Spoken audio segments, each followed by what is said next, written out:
Our next speaker comes to us from Purdue University, Dr. Klein, Ilelji.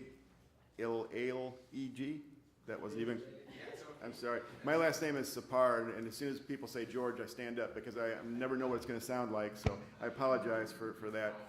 From Purdue University, Klein is going to speak on the benefits of training stakeholders across the grain value chain, the capacity building effort in Nigeria. So let's welcome our next speaker.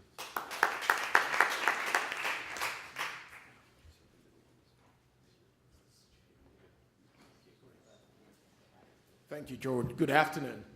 I'll be talking about the benefits of training stakeholders across the grain value chain and talking about the capacity building effort in Nigeria, which we started in 2010.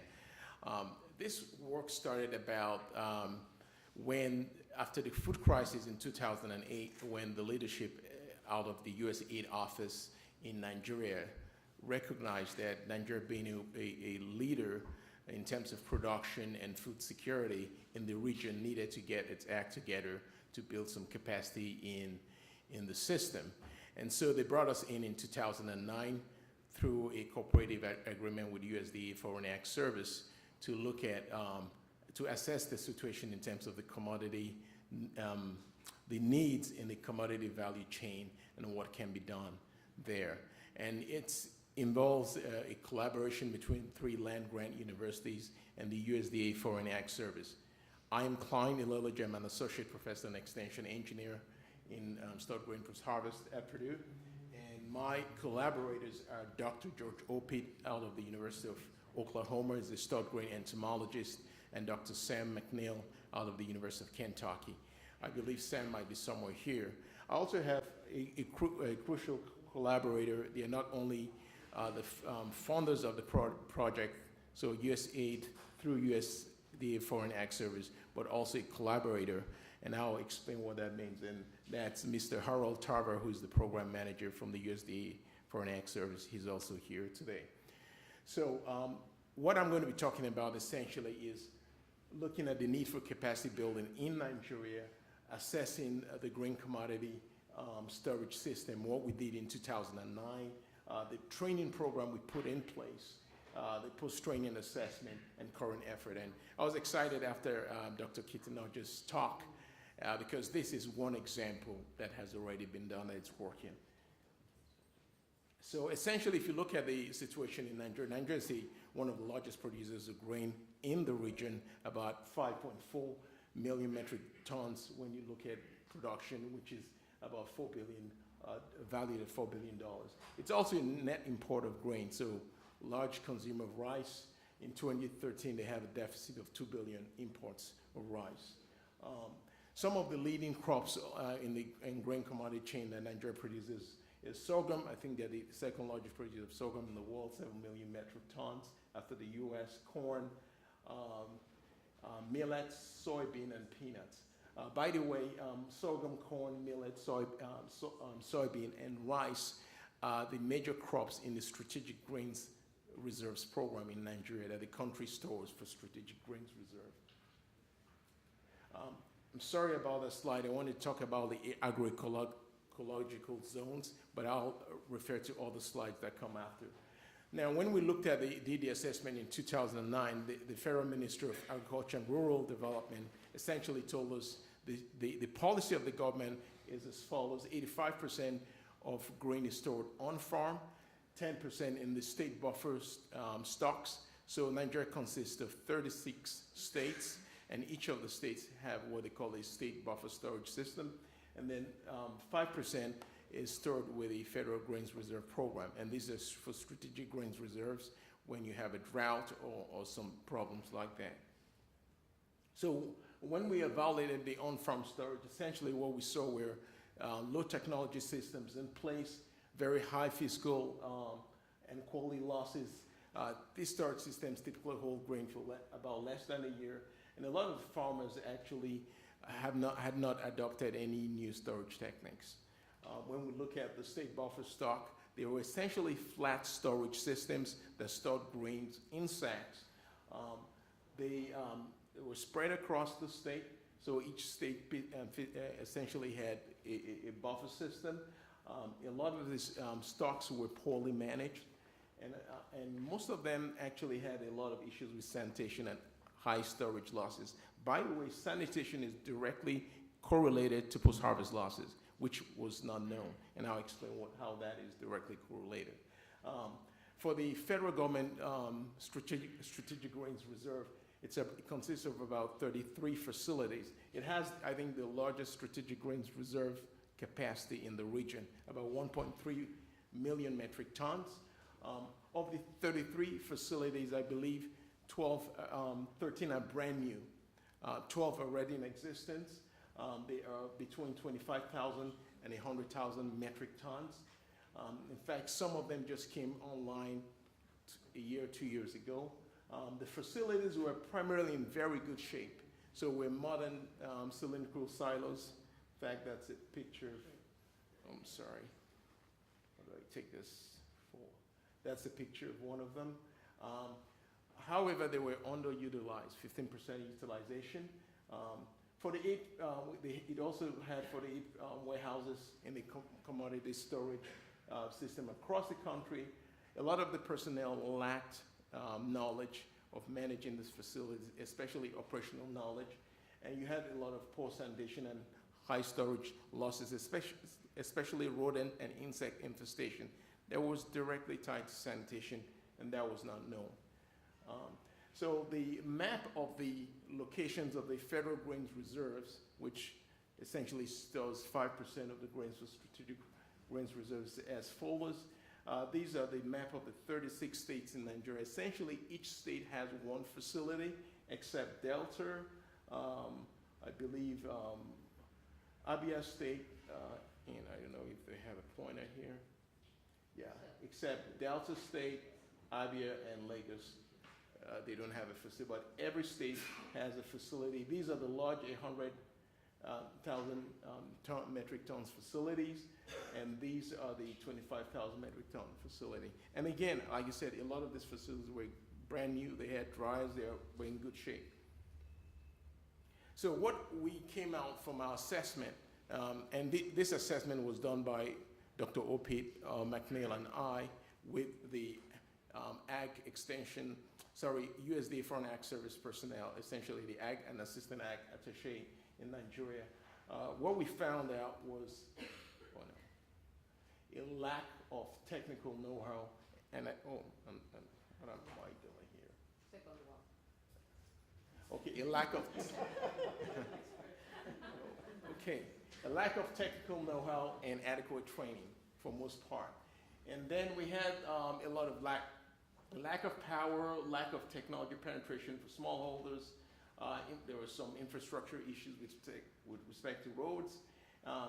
Some of the value chains were not adequately developed, financial support, and available instruments for capital. But the one thing we took home that we knew we could do to make a difference right away was training, technical know-how and adequate training. And that's what I'll talk about. So when we look at the value chain in Nigeria, essentially you're looking at the smallholder farmer, where 85% of that grain is stored.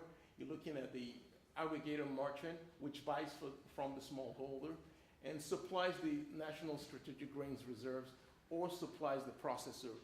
And the processors will be names like Guinness. The third largest market for Guinness in the world is Nigeria. A lot of people don't know that.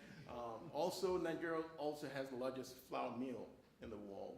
So there's a lot of grain that goes to the processors. Nestle and all those big guys are the end users. So one of the things I want to emphasize in this value chain is when we design the program, we designed it to train everyone across the value chain. At the time, we didn't know the benefits. But later on, what we found out was, as we trained these folks, these processors were the ones inviting these guys to come for the training.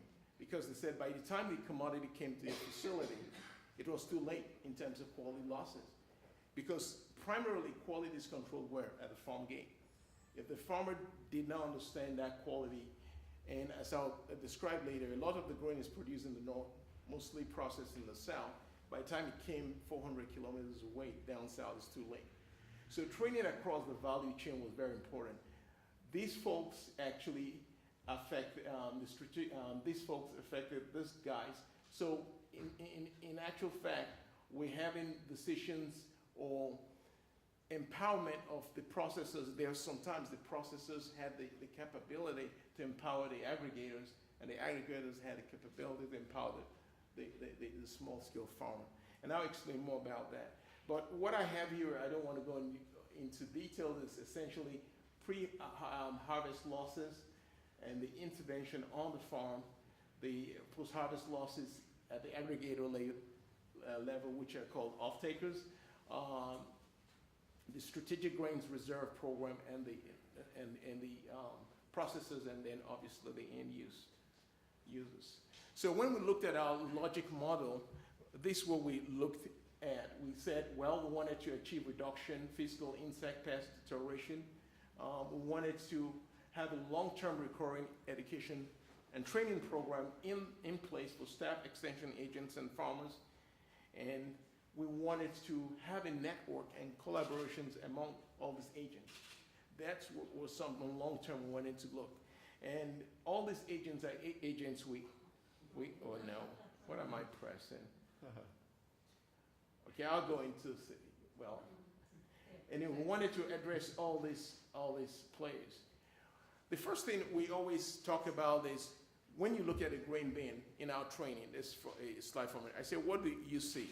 And I know you guys have seen what's behind there. A lot of them say grain. I said, well, it's money. I said, it's a value. And that just changes their mindset, because a lot of them forget their bank managers. Okay, and that, well, is that money? And then they now look at grain differently, and that changes their whole mindset in terms of how they manage that value. And so those are some of the things that are aha moments for us. We have about 9 lectures in the module, typically, and we have like 4 hands-on training. We also have developed materials, posters, and brochures. We have about 6 posters and accompanying brochures developed. This one dice, which typically describes those things. This is sawbo. I need to speak with you. It's one for a sawbo. To go into sawbo, that would be great. Then we also use a lot of pictorials. These actual facilities we visited. So these are bad practices. Oh no, what am I doing? These are bad practices and these are good practices. So they see what's good and what's bad hands-on. The trainings are on-site, so this is a training here we had at the facility. It was a 25,000 metric ton facility on-site. So they see how we use sensors and things like that. And this another facility, this and the same facility where our entomologist George Opie was describing how to sample things, grain beans and things like that. At the end of the training, we give a certificate. This actually was Harold Tarver, program manager. What am I doing? This is really taking a lot of my time. He was actually handing over a certificate to 2 farmers, 2 traders that came for the training. So these are traders that sell grain. The certificates are very important because then they look at it as an educational improvement program for them. This was the last training we had this year, and it's again hands-on training we do. We've involved local participants, and it's very important to mention there's this Dr. Omobowale from the University of Ibadan. So it's not just training coming from overseas to train them. We're looking at when we leave, who's going to be doing the training. So actually, these are the folks that will be doing the training. So they're now part of the training with us. We have a lot of discussions around. So these are groups trying to solve a scenario. We gave an actual scenario that will happen in Nigeria. We also have a monitoring and evaluation, which is conducted by the International Institute of Tropical Agriculture, IITA. And essentially, they look at acquisition. We have high acquisition there. They look at internet access. We ask this question about how do we scale this up through the internet. So we have a lot of extension agents saying they have internet access. A lot of them wanted some certification, and practical exercises were important. That increased their knowledge, and we do a lot of hands-on, and obviously they said we knew what we're doing. So what has been accomplished? We since 2010, over 370 participants, and essentially over 19 states in the Federation. I know my time is up.